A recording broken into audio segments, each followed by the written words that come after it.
Bismillahirrohmanirrohim. Assalamualaikum warahmatullahi wabarakatuh. Alhamdulillahirrabbilalamin. Siswa dan siswiku kelas 11 TKRO 1 sampai 11 TKRO 11. Bagaimana kabarnya kalian di rumah? Semoga kalian dalam keadaan sehat walafiat dan dalam keadaan senang, dalam keadaan bahagia. Jadi kalian walaupun belajarnya di rumah harus tetap semangat belajar, dan pastinya juga harus tetap semangat menjaga kesehatan, karena itu sangat penting di masa sekarang ini ya. Jadi kita belum bisa bertemu secara tatap muka langsung di sekolah karena kita masih belajarnya secara online, karena kita juga sekarang masih mengenal dengan istilah belajar PJJ. Jadi kalian masih harus belajar menghadap ke alat bantu medianya, bisa HP, bisa laptop, ataupun yang lainnya. Tapi walaupun seperti itu, kalian tetap harus semangat demi meraih cita-cita dan harapan kalian masing-masing. Yang selanjutnya, untuk pertemuan pada pagi hari ini, alhamdulillah kita bisa berjumpa kembali, bisa bertemu kembali untuk sama-sama kita belajar mata pelajaran Bahasa Indonesia. Masih bersama saya seperti pertemuan yang sebelumnya, yaitu dengan Bu siapa? Ya, dengan Bu Deni Dwi Yuli Hastuti. Untuk materi pada pagi hari ini, kita masih melanjutkan materi yang sebelumnya. Ini merupakan pertemuan lanjutan, dan tentunya kalian semua sudah tahu ini pertemuan yang keberapa? Ya, ini adalah pertemuan kita yang ke-7. Walaupun sudah lebih banyak pertemuan kita, tentunya kalian juga harus selalu untuk semangat belajar. Yang selanjutnya, ini pertemuan kita yang ke-7 dengan materi yang masih sama, yaitu materinya adalah apa yang minggu kemarin? Kalian masih ingat? Ya, ini adalah materi untuk pagi hari ini. Kita membahas tentang teks eksplanasi. Materi ini saya sendiri yang menyusun, saya sendiri yang menjelaskan ataupun menyampaikan ke kalian semuanya. Yaitu tadi sudah saya sebutkan di awal. Siapa namanya? Di situ sudah terlihat jelas, ada Bu Deni Dwi Yuli Hastuti. Silahkan kalian simak informasi penjelasan materi dari saya dari awal sampai akhir, sehingga nantinya kalian akan memahami informasi materi dari saya secara keseluruhan. Jangan sampai terpotong-potong supaya kalian tidak lupa ataupun tidak bingung. Tuh ya, ingat-ingat, mohon jangan terpotong-potong dalam menyimak informasi penjelasan dari saya. Adapun kompetensi dasar pada pagi hari ini yang akan saya sampaikan itu berkaitan dengan KD 4.4 yang tertulis di situ. Kalian juga bisa membacanya. Memproduksi teks eksplanasi berkaitan dengan bidang pekerjaan secara lisan atau tulis dengan memerhatikan struktur dan kebahasaan. Ini adalah kompetensi dasar yang akan kita pelajari bersama. Mohon kalian untuk tetap berada di depan HP kalian untuk menyimak informasi penjelasan materi dari saya. Yang selanjutnya, adapun tujuan pembelajaran kita pada pagi hari ini adalah setelah kalian semuanya mempelajari bab teks eksplanasi, kalian sebagai peserta didik diharapkan mampu memproduksi teks eksplanasi berkaitan dengan bidang pekerjaan secara lisan atau tulis dengan memperhatikan struktur dan kebahasaan. Ini adalah tujuan yang kita harapkan bersama. Jadinya makanya kalian itu harus selalu berada di depan HP ataupun laptop kalian masing-masing agar kalian bisa memahami keseluruhan informasi yang saya jelaskan pada pagi hari ini. Adapun peta konsep teks eksplanasi yang akan saya sampaikan pada pertemuan kita pada pertemuan pagi hari ini yaitu berkaitan dengan KD 4.4 yang bunyinya tadi sudah saya sampaikan ke kalian. Memproduksi teks eksplanasi berkaitan dengan bidang pekerjaan secara lisan atau tulis dengan memerhatikan struktur dan kebahasaan meliputi 1. Pola pengembangan teks eksplanasi. Yang kedua, ada langkah-langkah menyusun teks eksplanasi. Yang ketiga, menyunting teks eksplanasi. Jadi inilah peta konsep materi teks eksplanasi yang akan kita bahas, kita kupas tuntas pada pertemuan pagi hari ini. Silahkan kalian simak bersama. Akan saya jelaskan, akan saya sampaikan satu persatunya.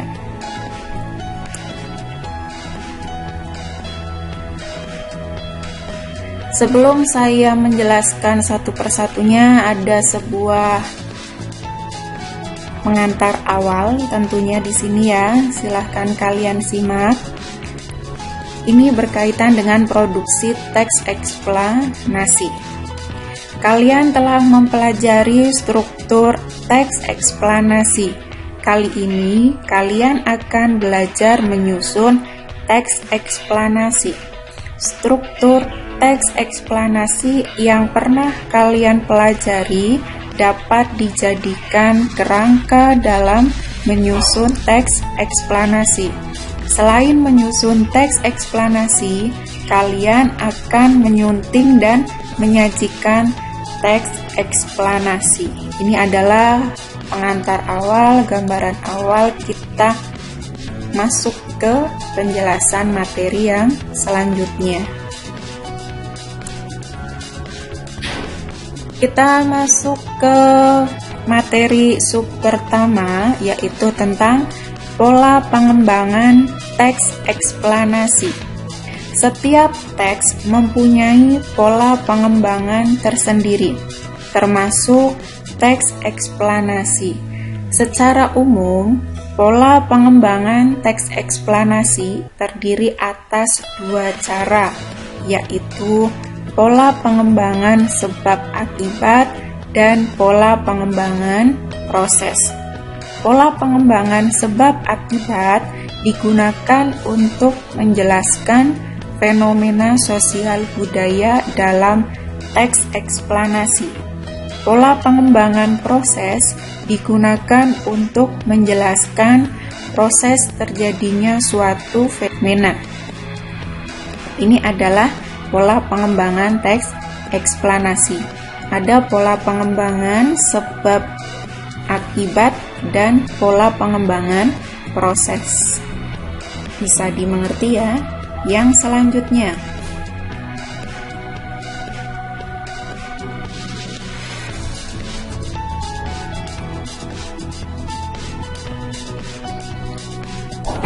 kita bahas pola pengembangan yang tadi satu persatunya ya. Yang pertama itu pola pengembangan sebab akibat. Teks eksplanasi adalah teks yang bertujuan untuk menjawab pertanyaan dengan kata tanya mengapa dan bagaimana.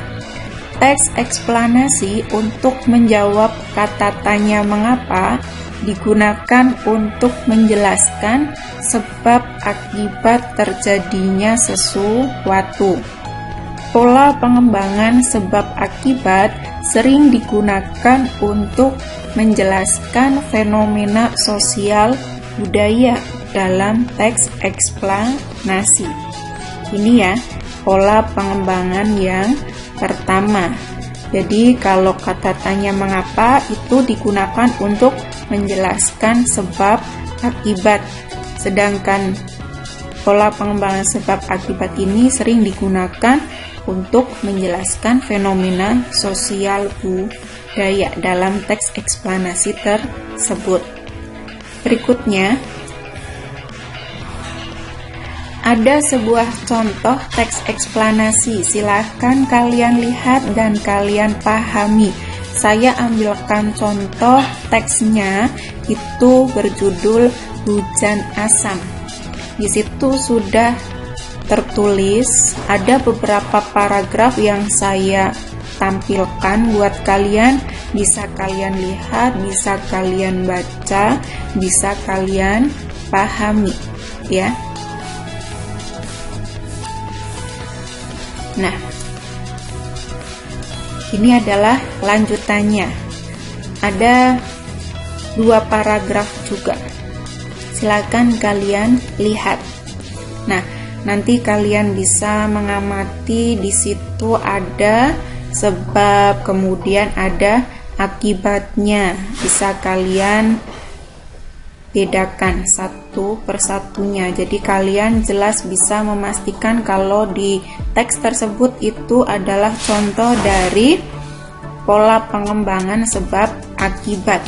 Kalau sebab ya berarti hal-hal awal yang menjadi awal sebelum terjadinya fenomena. Akibat ya berarti hasil dari sebab yang sudah terjadi. Ini ada lanjutannya, tinggal 1 paragraf lagi.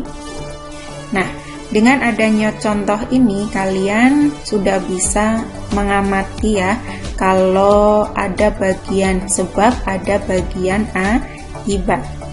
Kalau di awal-awal tadi itu lebih tepat masuk kategorinya itu adalah bagian sebabnya. Kalau di akhir itu sudah masuk pada bagian akibat.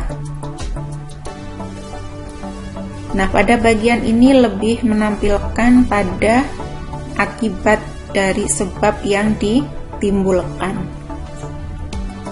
Paham ya? Selanjutnya kita masuk pada pola yang kedua, yaitu ada pola pengembangan proses. Teks eksplanasi dapat digunakan untuk menjelaskan proses terjadinya suatu fenomena. Teks eksplanasi dengan pengembangan proses digunakan untuk menjawab pertanyaan, bagaimana suatu fenomena terjadi. Ini adalah pola pengembangan proses. Kalau proses ya berarti tahapan-tahapan dalam terjadinya suatu fenomena itu ya. Pola pengembangan proses dapat digunakan dengan langkah-langkah sebagai berikut. Ada 3 informasi awal yang saya tampilkan untuk kalian ya. Yang pertama, mengetahui perincian secara menyeluruh. Kemudian yang kedua, membagi proses menurut tahapan-tahapan kejadian. Yang ketiga, menjelaskan setiap urutan ke dalam detail-detail yang tegas, sehingga pembaca dapat melihat seluruh proses dengan jelas. Jadi langkahnya itu yang pertama adalah mengetahui perinciannya secara keseluruhan. Kira-kira tahapan-tahapannya apa saja, kita bagi satu persatunya. Kemudian yang selanjutnya kita menjelaskan dari urutan tahapan tersebut secara detail, sehingga jadilah suatu teks eksplanasi dengan pola pengembangan proses. Nah, ini ada contoh. Silahkan kalian perhatikan, ada contoh teks eksplanasi. Di situ tidak saya munculkan judulnya, tapi di sini judulnya adalah proses terjadinya pelangi. Ya. Atau bisa judulnya mungkin kalian hanya menyebutkan satu kata saja, pelangi. Bisa. Tapi lebih mudah ya, proses terjadinya pelangi. Saya tampilkan pertama itu 2 paragraf. Kiranya kalian bisa melihat, bisa membacanya, dan bisa memahami informasi awal dari 2 paragraf yang saya munculkan. Benarkah contoh ini itu masuk ke dalam pola pengembangan proses? Kalau iya, berarti memang dalam teks tersebut itu terdapat urut-urutan atau tahapan-tahapan dari suatu fenomena itu terjadi. Yang selanjutnya, ini adalah paragraf lanjutannya. Ada 2 paragraf lagi. Di situ menjelaskan atau tertulis bahwa proses terjadinya pelangi itu berasal dari cahaya matahari yang melewati sebuah tetesan hujan. Lalu tetesan hujan tersebut menyimpang menjauhi partikel, kemudian dibiaskan menjadi beragam warna melalui tengah tetesan hujan, sehingga memisahkan cahaya putih menjadi warna spektrum. Ya, kutipan singkat teks ini, kalimat ini sudah bisa kita pastikan, sudah bisa kita mantapkan kalau memang benar teks ini adalah teks yang di dalamnya mengandung pola pengembangan proses. Dan teks ini bisa kita jadikan sebagai contoh dari teks eksplanasi. Bisa dimengerti ya? Berikutnya, ini adalah paragraf lanjutannya. Juga bisa kalian pahami lagi sebagai bahan untuk kemantapan kalian dalam memahami informasi. Masih kalimat lanjutannya dari paragraf yang sebelumnya dengan judul proses terjadinya pelangi. Bisa dimengerti ya? Ya. Yang selanjutnya, kita masuk ke poin yang kedua. Kita akan belajar tentang langkah-langkah menulis teks eksplanasi. Langkah-langkah penulisan teks eksplanasi antara lain: yang pertama, menentukan topik atau suatu kejadian yang menarik, dikuasai dan aktual. Yang kedua, menentukan tujuan penulisan. Yang ketiga, mengumpulkan bahan berupa apa saja, ada fakta atau pendapat para ahli terkait dengan kejadian dari berbagai sumber. Misalnya, bisa melalui observasi. Observasinya di mana? Observasinya di lapangan ataupun dengan studi literatur. Ini ya. Yang keempat, menyusun kerangka teks, yaitu dengan mengembangkan topik utama ke dalam rincian-rincian topik yang lebih spesifik. Ini yang disusun dengan urutan kronologis atau kausalitas. Kronologis itu ya sesuai urut-urutannya, ataupun kausalitas. Kausalitas itu ya sama saja hubungan sebab akibat. Paham ya? Ya. Yang selanjutnya, yang keempat, mengembangkan kerangka yang telah disusun menjadi teks eksplanasi yang lengkap dan utuh dengan memperhatikan struktur bakunya. Struktur bakunya itu meliputi apa?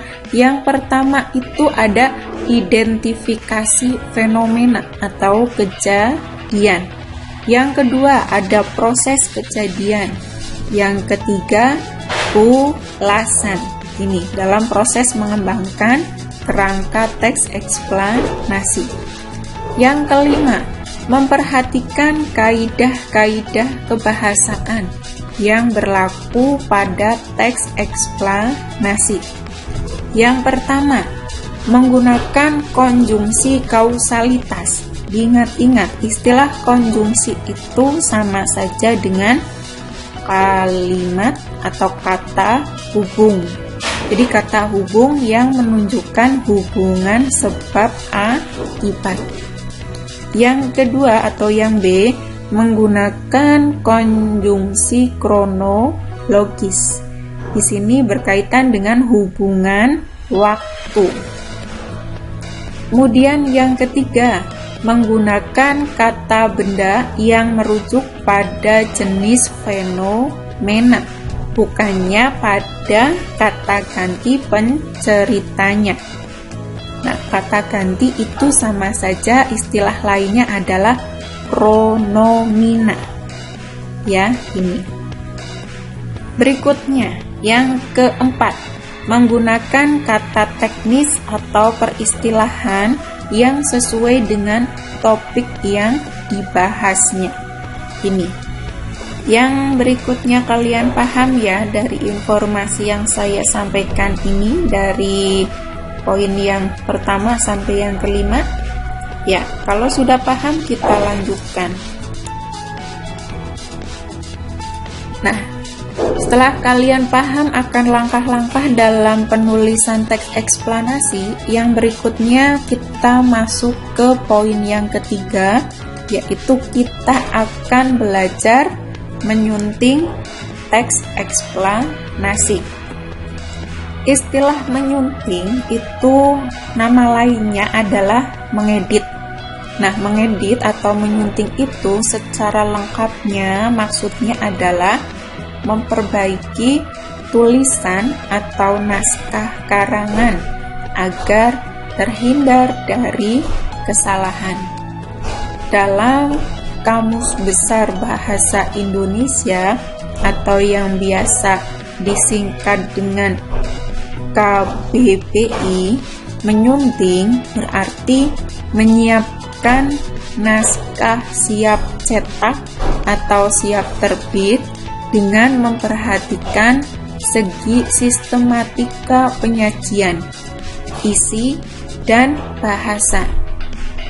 Nah, bahasa di sini itu menyangkut ada ejaan, ada diksi, dan struktur kalimat. Ini.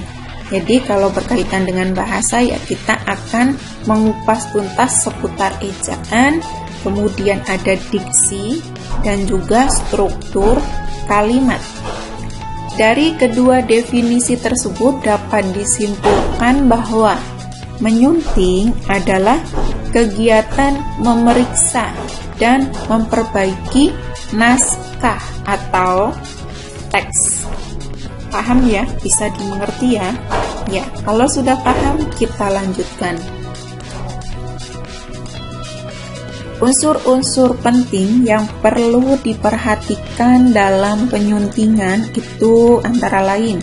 Yang pertama, ketepatan penulisan huruf. Ada kata, ada lambang bilangan, serta ketepatan penggunaan tanda baca. Yang kedua, ketepatan penggunaan kata-kata untuk mengungkapkan suatu maksud sesuai dengan situasi dan kondisi. Yang ketiga, keefektifan kalimat untuk mewakili gagasan atau perasaan penulis yang ingin disampaikan kepada pembaca. Nah, di sini ada syarat-syarat kalimat efektif. Yang pertama itu logis. Logis sama saja masuk akal, bisa diterima oleh nalar manusia. Yang kedua, itu ada hemat. Hemat artinya kata atau kalimatnya itu tidak berlebihan. Yang ketiga, padu. Jadi antara kalimat satu dengan kalimat yang lain itu saling berhubungan atau adanya sinkronisasi satu sama lainnya. Yang keempat, struktur kalimat yang baik harus mengandung unsur SP. Jadi minimal untuk struktur kalimat yang baik ada S dan P. S itu sebagai subjek, P itu adalah predikat. Kalau struktur kalimat lengkapnya, kalian semuanya pasti sudah tahu karena di tingkat-tingkat sebelumnya sudah diajarkan oleh Bapak Ibu guru kalian masing-masing. Ada S, ada P, ada O, ada K. Yang artinya adalah S itu subjek, P itu predikat, O itu objek, K itu adalah keterangan. Paham ya? Akan tetapi, dalam unsur tertentu dapat digunakan kalimat tidak lengkap. Ini. Jadi mungkin tidak ada P atau tidak ada S, itu kategorinya masuk ke jenis kalimat yang tidak lengkap. Karena minimal sebuah kalimat yang baik mengandung unsur S dan P. Paham? Ya. Yang kelima, itu adalah keterpaduan paragraf terjaga dengan baik. Ada 5 unsur penting yang perlu diperhatikan dalam penyuntingan teks eksplanasi. Jadi silahkan kalian pahami secara mandiri supaya kalian bisa mengerti seutuhnya. Tapi paling tidak ketika saya menjelaskan, kalian mendengarkan, menyimak informasinya, insya Allah kalian bisa memahami informasinya dengan baik. Paham ya? Ya, yang selanjutnya, sebuah paragraf padu itu memiliki syarat sebagai berikut. Yang pertama, adanya kelengkapan. Yang kedua, adanya kesatuan. Yang ketiga, ada urutan kalimat. Kemudian yang keempat, adanya koherensi.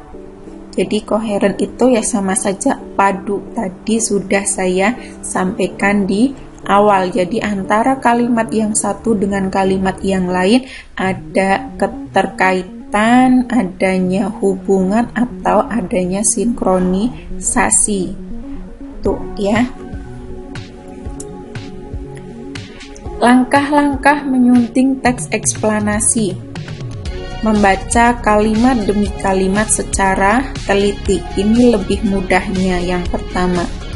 Kemudian yang kedua, membenarkan kesalahan yang terjadi pada penulisan teks.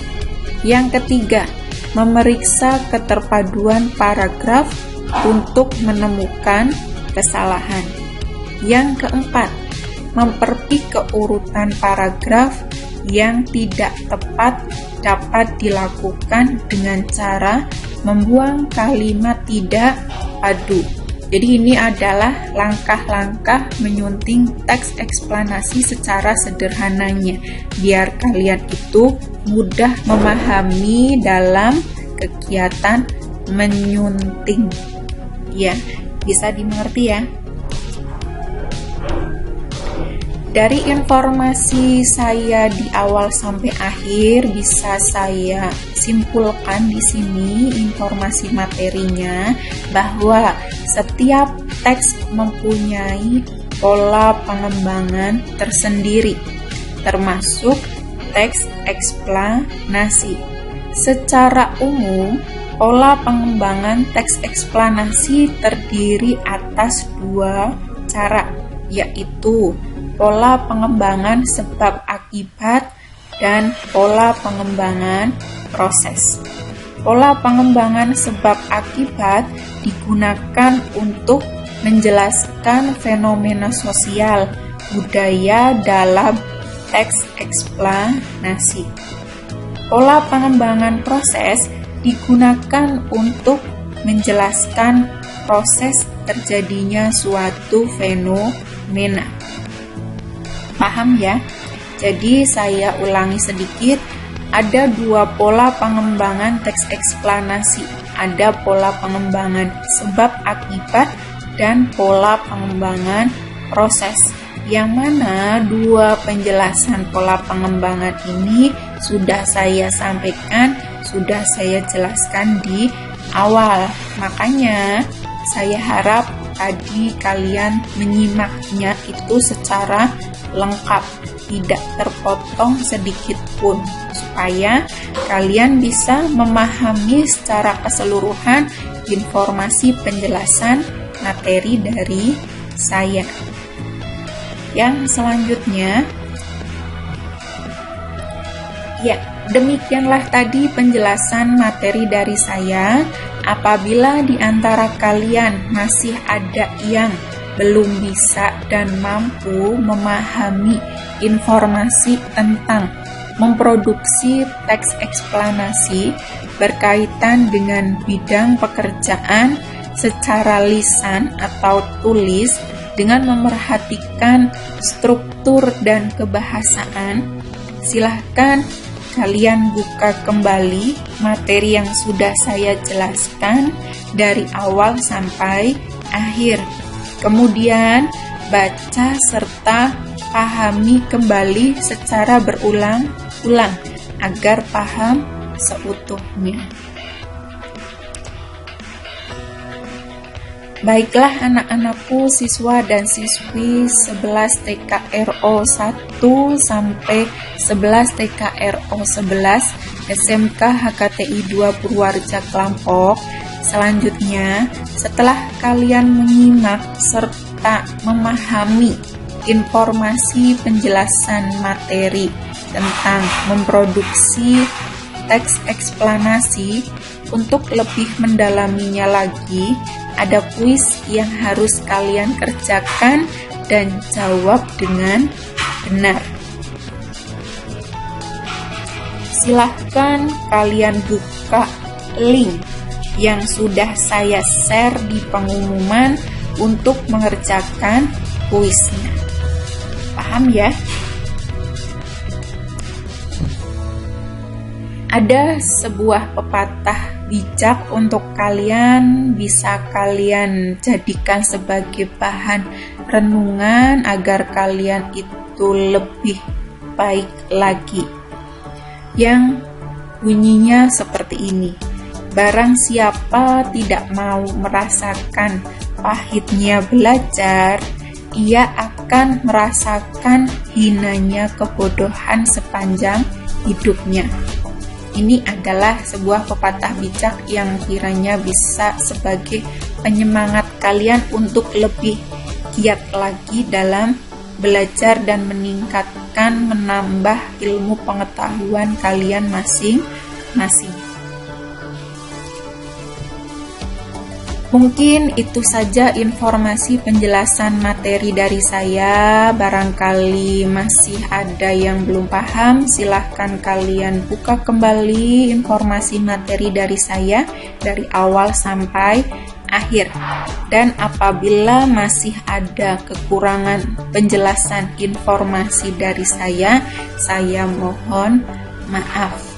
Kiranya itu saja dan saya akhiri sampai di sini. Sekian dan terima kasih. Wassalamualaikum warahmatullahi wabarakatuh.